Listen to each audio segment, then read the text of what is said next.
Hello everyone. आज हम worksheet 40 first करेंगे। साइंस क्लास 9 की directorate of education GNCT of Delhi की। ये 18 अक्टूबर की है। आज हम force and laws of motion में थर्ड लॉ ऑफ मोशन के बारे में जानेंगे।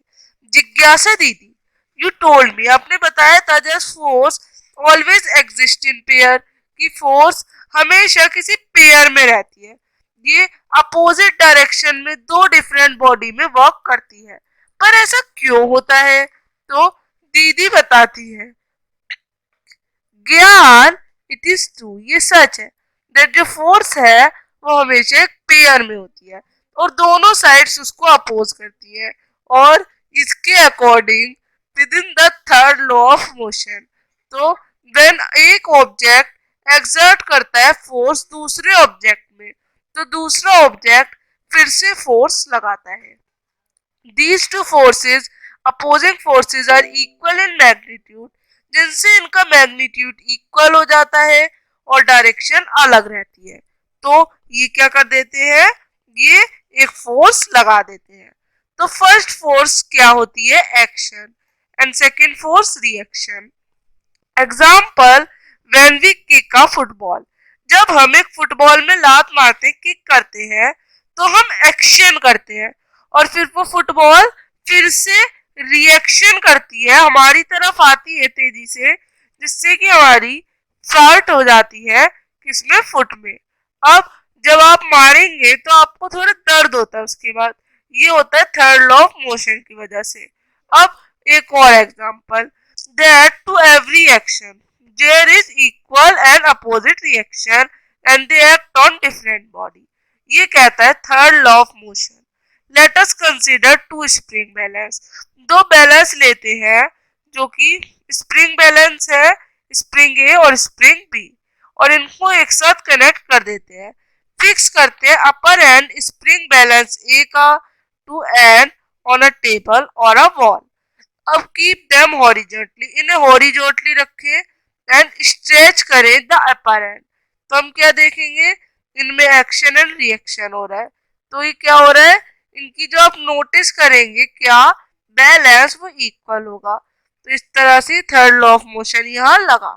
अब कुछ यूज होते हैं थर्ड लॉ ऑफ मोशन के। Get harm when player collide with each other in the game, can be able to walk, recoiling of a gun when bullet is fired, moving of a rocket in forward direction of ejection, the boat moves backward when sailor jumps in the forward direction, bouncing back of player by trampoline when he jumps on it, the ball gets reflected back when we hit it to the ball। तो इतने सारे uses आपने देखे। अब हम कुछ questions को करेंगे। थर्ड लॉ ऑफ मोशन, तीसरा लॉ ऑफ मोशन लिखे। तो क्या लिखेंगे, according to the third law of motion, when one object exerts a force on another object, the second object also exerts a force back on the first object. These two opposing forces are equal in magnitude but opposite in direction. First force is called action and second is reaction. So ये हम third law of motion में लिखेंगे। अब इसका एक example देंगे। When we kick a football, we apply action force on it due to which it moves away. But at the same time, the football also applies same force on our foot due to which hurt or pain feel। अब अगला question, shall we ever to able to write, क्या हम लिख पाएंगे अगर जो pen है उस पे पेपर फोर्स नहीं लगाएगा? तो नहीं लिख पाएंगे।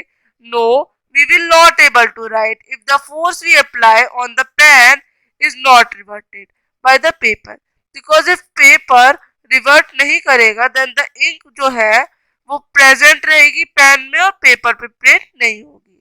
अब थर्ड, वाई डज जो शोल्डर है वो राइफल को अपने शोल्डर पे होल्ड करता है। तो इससे क्या होता है, holding the gun tightly on the shoulder से क्या होता है, जो फोर्स है वो आसानी से निकल जाती है और रिकॉइल हो जाती है गन से, जो होती है बुलेट, और इससे ज्यादा चोट नहीं आती किसी सोल्जर को।